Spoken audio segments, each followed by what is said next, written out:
Hi guys, welcome to issue 8. I took a much needed rest last week, so we've got 2 Mortal Realms this week, as well as 2 Conquest. But we're on to issue number 8, and we're looking at the Cellar-star ballistas. So we get 3 models today, along with a pot of Cantor Blue base paint. We will run through the magazine first, then go back to do the mission. And if you want to follow along with that, you will need your large playmat that came with issue number 2, I believe, your range ruler and your dice. You'll also need to dig out your Glaive Wraith Stalkers. Okay. Right, here we go.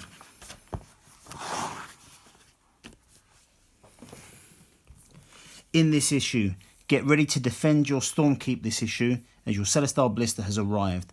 Used by the Stormcast Eternals for defense, the Cellar-star ballista is your first war machine. War machines often have a few crew models to go with them, and your ballista is no exception. Our guide will show you how to build and paint them together, bringing them to the same level as your other Stormcast Eternal models. You'll also use your new paint, Cantor Blue, to paint them all. Then you'll use your Cellar-star ballista in a new playthrough that will teach you how to charge into combat. So more new rules. So last week we learned, so in the last issue we learned how to roll hit and wound rolls, and then we're going to add charging to the rules as well.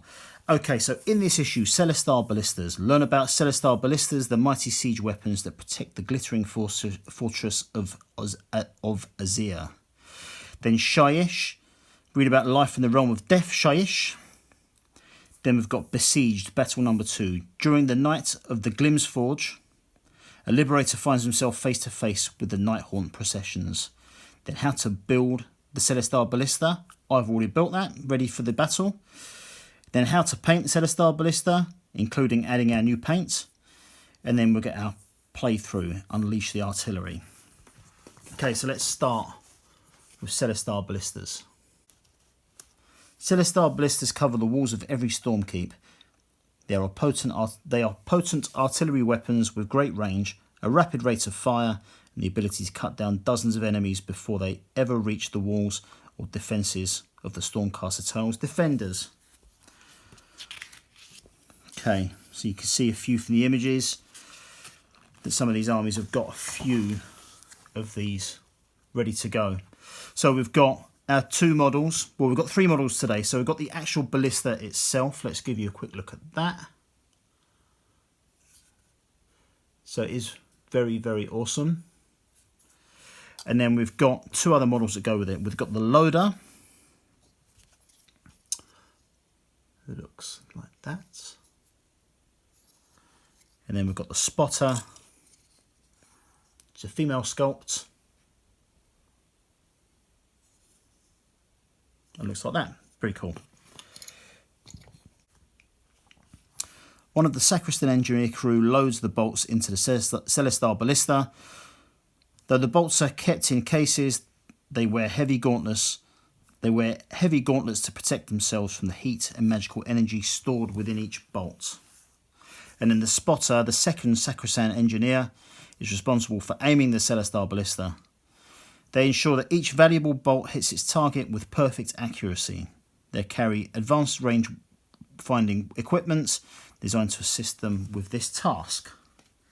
Okay, then we've got a little bit of a further look at the parts of the models. Tools of the trade. So it looks at the Cellar-star's reload mechanism, the Sigmarite bolts that go into it. There's a range finder which the spotter holds. Each Sacristan engineer bears the symbol of the Ordinatos Conclave on their left shoulder. So that is, let's have a look. So that is something you will either need to paint onto the model or find some transfers for. The Sacristan engineer crew are armed for close combat should the enemies close in, so they're armed with knives. The Sacristan engineers are calm warriors. They keep firing even when the enemy is upon them. Okay, so then we move on to Shyish. Shyish may be the realm of death, but it's home to many mortals. Life in Shyish can be harsh and cruel, but there are those that thrive even in the unforgiving midst of Nagash's realm. In Shyish, death shadows every mortal. There is no escape. Okay, so that is interesting. I didn't know that there were people that lived in Shyish.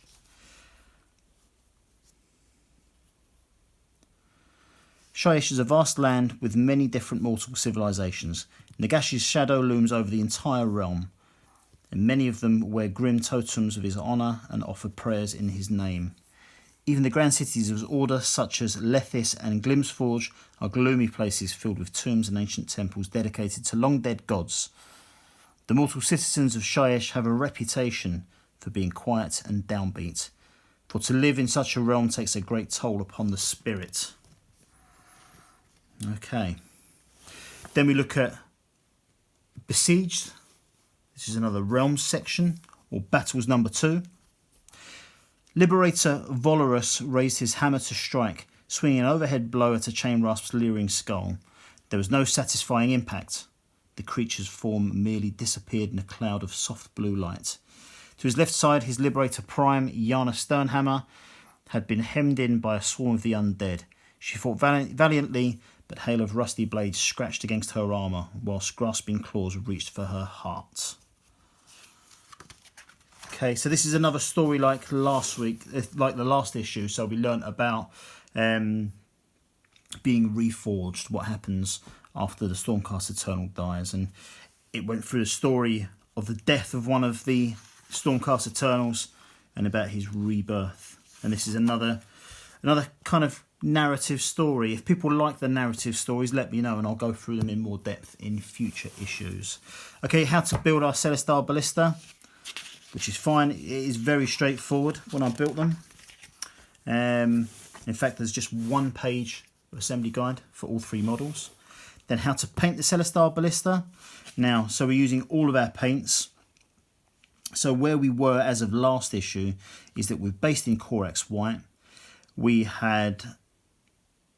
based it in Retributor armour. We'd added Corax White to some of the heads. We had shaded in Reichland Flesh Shade, and we had dry brushed in Stormhost Silver.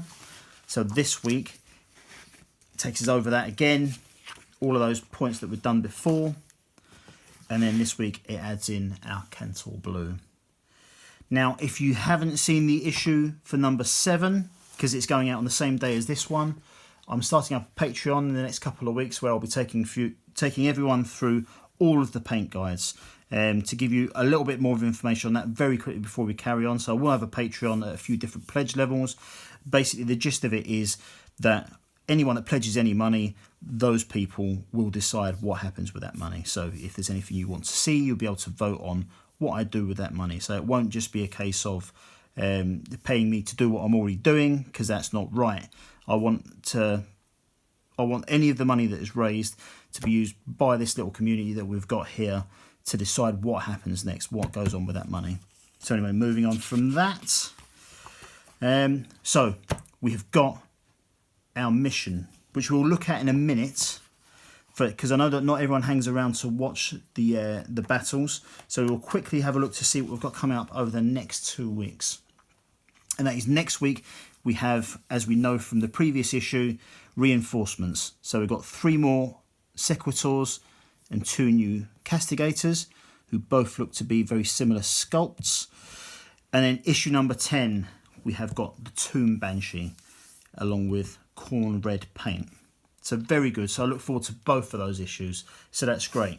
So let's split back to our new mission this week. Unleash the artillery. Fire, bellowed one of the sacristan engineers. A Sigmarite bolt arced towards the advancing spirits, passing straight through 3 of them. The guys burst into clouds of dust and disappeared. The Glaive Wraith Stalkers were soon moving towards them again. More spirits surged forward to replace the fallen. Okay. Right, so let me set up for battle and then we'll come back and have a look.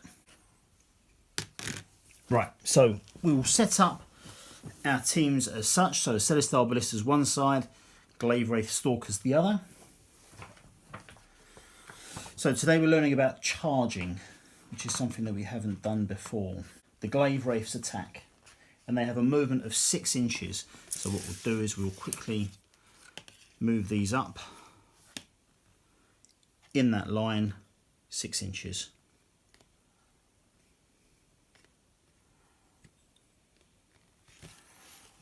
Okay, and then they make a charge. So what they do, so in a charge roll, for those of you who don't know, if your enemy is within 12 inches, you roll 2d6. And what you need to do is you need to make the distance between the models. So for example, the Glaive Wraith Stalker's distance is 7 inches to the Cellar-star ballista. So when we roll these 2 dice, if they don't make 7 inches, they stay exactly where they are. If they do, they charge straight into combat. Right, so let's try that. So they roll a 9, so they do make it. So they are straight in.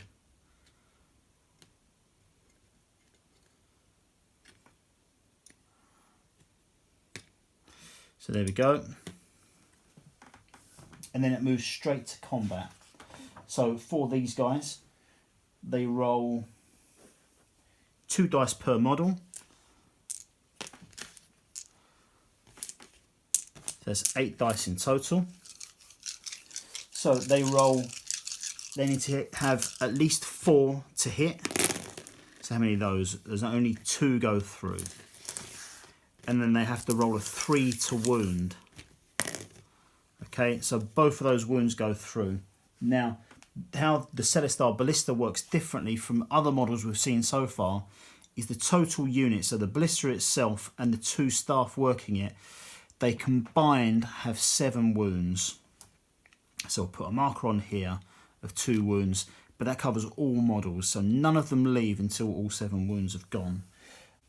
Now the ballista wounds in a completely different way to things that we've seen before, or quite similar to Arcane Bolt we saw previously, where it rolls a number of wounds based on a dice. So for this guy, so for this unit, they hit on a 3-up, which is successful. They wound on a 3-up, which is successful. But the difference here is that they roll chained lightning. So what we do is we roll that dice again, and then they do d6 damage. So whatever we get here, that's how many wounds they will hit the Glaive Wraith Stalkers with. So that was just a 2. And the Glaive Wraith Stalkers, they actually only accept 1. They've only got one wound each, so that kills 2 models straight away. Okay, now we're back to the Glaive Wraith Stalkers. So there's 2 models left, so they roll 4 dice for those 2. They're looking for 4-ups to hit, of which they get 2. They're looking for 3-ups to wound, of which they get 2. So that's another 2 damage.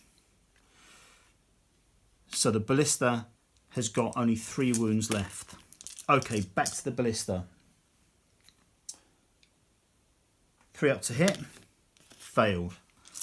Back to Glaive Wraith Stalkers, 4 dice again, 4-up to hit, 2 go through, 3-up to wound, 1 goes through. So that's 5 damage. Cellar-star ballista, 3-up to hit, failed. Glaive Wraith Stalkers again, 2 go through, 3-up, 2 go through. So that's 7 damage in total, killing the Cellar-star ballista. Glaive Wraith Stalkers win. Okay, so let's play that mission again, except the Cellar-star ballista will go first. Now, because they're ranged combat, they're not going to move forward. They are just going to hit from where they are. So they will start first. So they roll 1 dice looking for 3-up to hit, which is unsuccessful. Turn over. Glaive Wraith Stalkers, movement of 6 inches.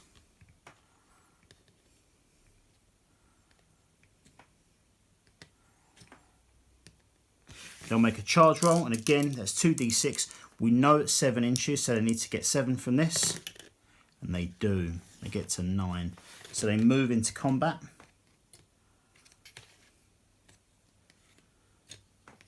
So again, rolling 2 dice each, so that's 8 dice in total. Looking for 4 up to hit. 1, 2, 4 go through. And 3 up to wound. 1 goes through, so that's 1 damage. Cellar-star ballista goes again, rolling 1 dice looking for 3 up, which they fail again. Back to 8 dice for the glaive wraith stalkers. 1, 2, 3 go through, looking for 3 up. And that's another 2 that go through, so Cellar-star ballista's up to 3 wounds.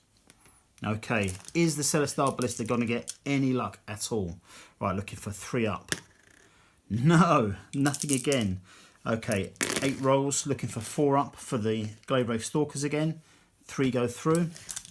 Looking for 3 up to wound. All 3 go through, so that's 6 damage. Cellar-star ballista is down to 1 wound again. Okay, so they're going to hit back, looking for a 3 up. They roll a 1 again. So this is probably going to be the last battle again. 1, 2, 3, 4 successful hits. Looking for 3 up. Only need 1. And yeah, look, they made them all. Glaive wraith stalkers win again. God, that is really... It's really difficult rolling from the Cellar-star ballista. Keeps rolling those 1s and 2s. Let's play one more game with the ballista going first again. Right, come on. Is there any luck this time? Yes. 3 up to wound. Yes. D6 wounds. Just 1 model slain. Okay. These guys are going again. 6 inches.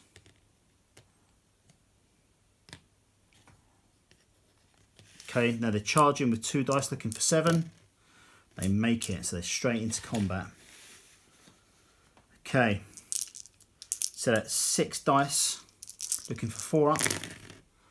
And they only get 2, sorry, the dodgy dice. 3 up to wound, both go through, so that's 2 damage to the Cellar-star ballista. They hit back.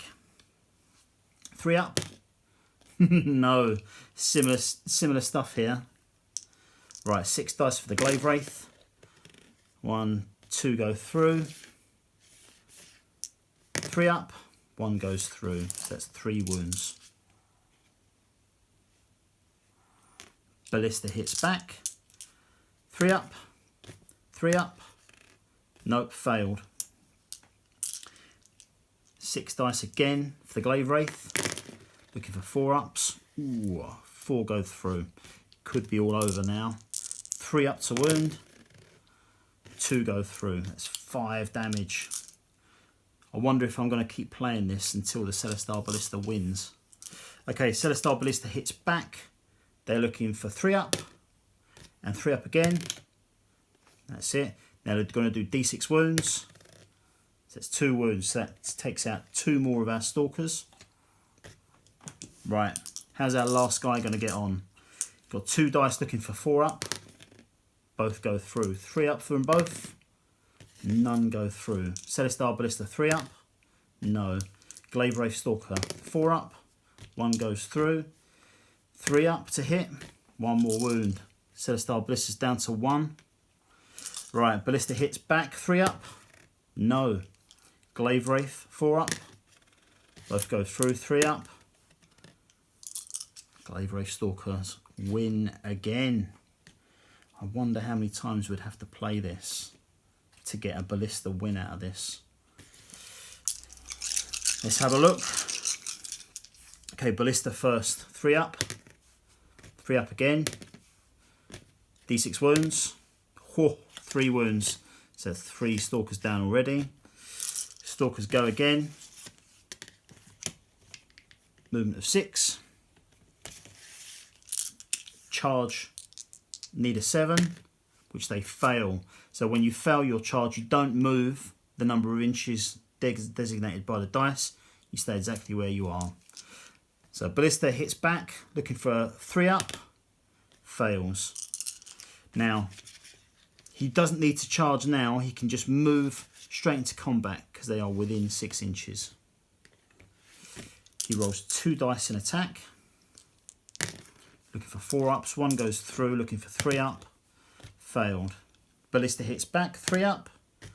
3 up to wound. D6 damage. There you go. Finally, the Cellar-star Ballista wins. Now, I wouldn't say that the Glaive Wraith Stalker are any better at all than the Cellar-star Ballista because of what happened there. What I would say is that the Cellar-star Ballista was very, very unlucky on the rolls. Rolled an incredible amount of ones. So, but it came through in the end, managed to get a victory. But this game can be frustrating like that. Sometimes you don't get the dice rolls you expect to. So there you go, guys. I quite enjoyed that. Issue number 8 is good. It's interesting now that we have got the charge rules because they are very, very important to the game. As you saw there, it made a great big benefit to the Glaive Wraith Stalkers when they were able to do it. And the times when they couldn't do it, they did seem to suffer a bit more as well. But there you go, guys. So that was issue number 8. And sorry again for the delay from last week for issue number 7, but we're up to date now, and I will see you again very soon. See you guys.